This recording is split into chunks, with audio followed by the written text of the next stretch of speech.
The MCAT podcast, session number 150.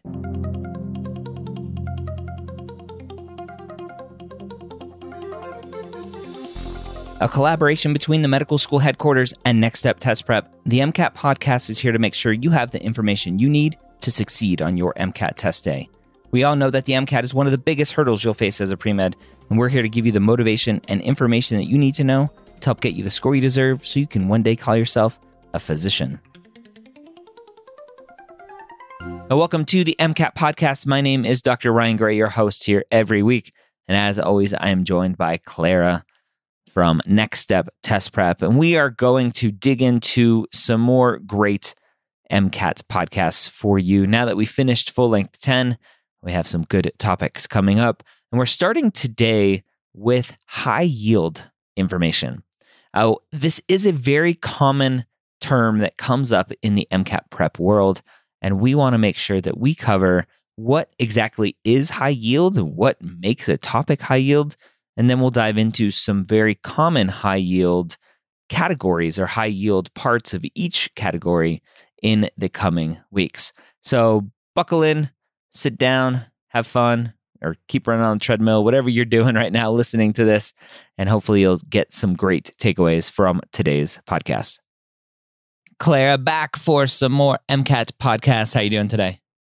I'm doing really well. How about you? I'm excited. I'm doing well. I'm excited to jump into our next kind of set of podcast episodes because I think they are going to be super helpful for the students as they're studying for the MCAT.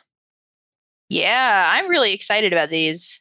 So let's talk about what we're going to talk about today. Let's talk about what we're going to talk about. High yield. When I hear high yield, right, the first thing that pops into mind is like savings accounts. You always hear high yield savings accounts. I'm like, oh, okay, that's weird, first of all. But second of all, what does high yield for the MCAT mean? And why is that important for a student? Totally. So I feel like almost every student I've ever interacted with has had questions about this high yield thing. And basically the idea of a high yield concept is it's a science concept that comes up more often than others on the MCAT. And so some of them are very much real things, right? So like amino acids, there will be MCAT practice exams from the AAMC, for example, that have like 15 amino acid questions. So it's like that's crazy. That's very high yield. But then there are also all these misconceptions like, oh, does high yield mean I don't have to study anything else? Like what topics even are high yield? So it's a big thing to get into for sure. So high yield meaning I should study that because it's important for the MCAT? Yes. Basically, high yield means that it appears frequently. So you know how some topics on the MCAT, you'll wonder if you'll even get a question about them, like at all. And there's certainly, there are only so many questions that you get on the MCAT. So you'll study some topics and never even see them. And that's just bound to happen.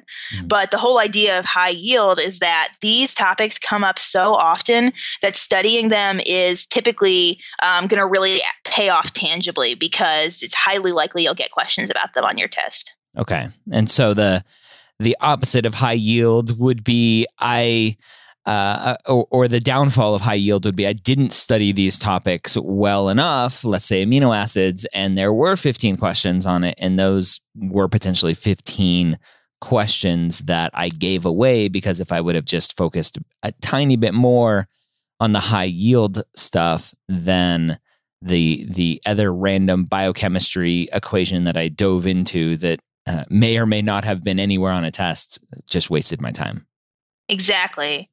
And there are upsides and downsides to it, right? Because I think the whole concept of high yield essentially is saying not all MCAT topics are the same. Like if you spend, 2 hours on every single topic that comes up on the MCAT, spend exactly the same amount of time, that might not be wise because you might never get a question about the Doppler effect, but you'll get tons of questions about amino acids. But of course, at the same time, anything could come up on your test. Mm-hmm. So you don't want to take it too far and like only study amino acids all day. Yeah, it sounds like it's kind of like you're gambling with your time and where you are focusing your efforts. So how do you how do you assure a student and just like let them know that this isn't just all luck? Definitely. So I think what it really comes down to is that high yield topics aren't an accident. So the fact that amino acids come up so often on the test isn't just like, oh, it just happens to come up really often. So maybe tomorrow the test makers could decide, oh, we don't want to test that as much, and then they stop. That would be just straight up gambling. But the key is to actually understand what the MCAT is for, and that just it pays huge dividends. And so basically, the topics that tend to be high yield on the MCAT are topics that involve a lot of really clear overlap between different subjects. So like take amino acids, for example, unlike the Doppler effect, right? That's a lower yield topic, and that is really just sound in physics. But if you look at amino acids are a biochem topic, but the test makers could ask all sorts of questions about like acid-base chemistry that also touch on amino acids. They could ask questions about, so that's general chemistry. They could ask organic chemistry questions. So these topics that really you almost can't put in one subject. You can say, okay, like amino acids touch upon all of these different subjects, and then they also have this really high medical relevance. Those are the topics the test makers love because that's really what the MCAT is all about.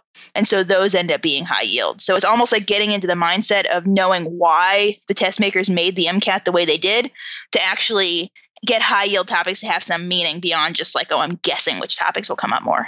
Let's be truthful. The test writers wrote it to torture pre-med students. They did. That's the main goal, of course. Oh, it's terrible. Okay. And so are there high yield topics in every section that a student should be thinking about? There are, except for cars. So cars, of course, doesn't require any outside knowledge. So there's no real concept of high yield in cars. But in every other section, there certainly are high yield topics. And I always like to think of high yield topics on like a subject level, right? Like general chemistry, you have all these high yield topics. But thinking of it on a section level as a sort of like higher level introduction to the idea is really cool. Because if you think, okay, like the chem phys section, that already involves a bunch of different subjects like gen chem, biochem, biology are all tested, like physics, they're all in that section. And so the high yield topics in chem phys are likely to be topics where there is a lot of overlap between those subjects. And so even amino acids, which are mainly a biochem topic, so you mainly think of seeing amino acids in the biochem section, amino acids are a huge high yield topic in the chem phys section because the test makers can ask questions about their like sort of acid base, like very general chemistry properties. So that's probably the big one, but others, electrochemistry is a big one too in chem phys, where, you can see it is a gen chem topic, but it also relates really closely to biochemistry because of the way electrons move along the electron transport chain. So absolutely, yes, different sections have their very own high yield concepts. A lot of students listening to this may go, hey, this sounds like Cliff's Notes.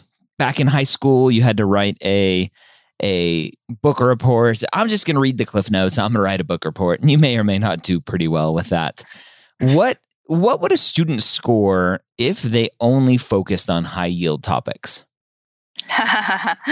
See, that is a great question because it's impossible to answer because every MCAT administration is different. So I can say I would be absolutely shocked if there ever were an MCAT administration that didn't ask any questions about amino acids. Like I would be so completely shocked.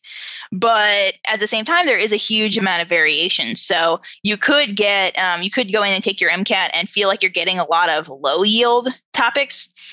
So it's kind of luck to that extent. So basically, if you only study the high yield topics, it's going to be a mistake. So you might get a lot of questions right, but there are going to be a lot of questions you get wrong too. So really the best approach to have with all of it is study everything. Make sure you cover everything that it falls under the scope of MCAT science. But then above and beyond with any time you have, spend that extra time mastering amino acids or spend that extra time doing passages about electrochemistry. So you're basically completely covered. All right. Anything else about high yield that we haven't covered yet? No, I don't think so.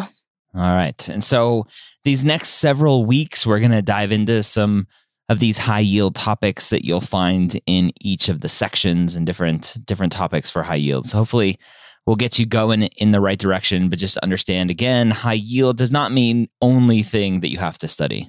Absolutely. All right, so there you have it. Another great episode. What makes a topic high yield?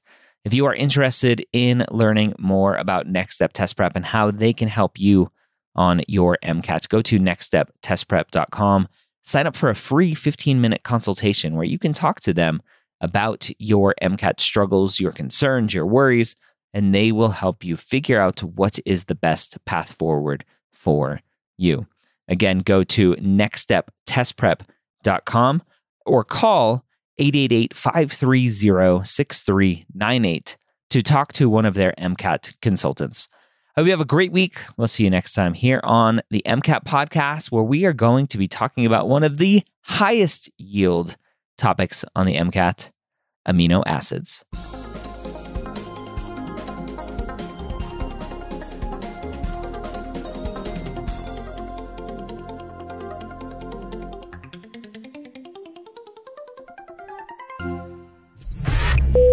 This is MedEd Media.